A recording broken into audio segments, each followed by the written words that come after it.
চীনের হাইনান প্রদেশে অনুষ্ঠিত দ্য বোয়াও ফোরাম ফর এশিয়ার বার্ষিক সম্মেলনে আজ বৃহস্পতিবার বক্তব্য দেবেন প্রধান উপদেষ্টা ডক্টর মোহাম্মদ ইউনুস।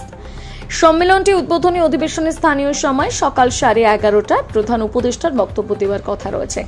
বক্তব্য দেওয়ার পর দুপুর 2টোয় চীনের খাদ্য ও কৃষি সংস্থার মহাপরিচালক কু দোংইউ ডক্টর ইউনুসের সঙ্গে সাক্ষাৎ করবেন। এছাড়া রাষ্ট্রসংঘের প্রাক্তন মহাসচিব বান কি মুন ও রাশিয়ার উপ প্রধানমন্ত্রীর সঙ্গে ডক্টর ইউনুসের সাক্ষাতের কথা রয়েছে। এদিকে বোয়াও ফোরামের পাশাপাশি তিনি বিশ্ববিখ্যাত এবং চীনের বড় বড় কোম্পানির প্রধান নির্বাহীদের সঙ্গে বৈঠক করবেন বলে আশা করা হচ্ছে।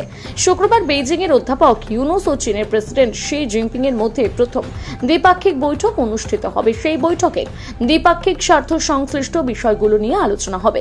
পরদিন 29শে March doctor Mohammad Yunus Peking বিশ্ববিদ্যালয়ে বক্তৃতা দেবেন। বিশ্ববিদ্যালয়টি প্রধান উপদেষ্টাকে সম্মানসূচক ডক্টরেট ডিগ্রি প্রদান করবে।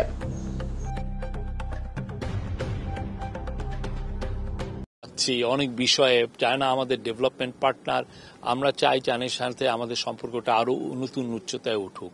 তো সেই অনুযায়ী বাংলাদেশের সাথে তাদের যে সম্পর্ক, যে গভীরতা, সেটাকে আরো কতদূর এগিয়ে নেওয়া যায় সেগুলো, এর ক্ষেত্রে বাংলাদেশের সাথে তাদের অনেক অনেক প্রজেক্ট নিয়ে আলাপগুলো হবে, যে কোথায় কোথায় তারা বাংলাদেশকে সহায়তা করতে পারেন সেই বিষয়টা দেখা হবে। প্লাস আমরাও তাদের সাথে আরো কিভাবে আরো অন্যান্য অনেক বিষয় আছে। আপনি জানেন রোহিঙ্গা বিষয়ে চায়না বেশ কিছু বছর আগে নিজেরা কিছু এফার্ট নিয়েছিল, সে বিষয়গুলো আছে।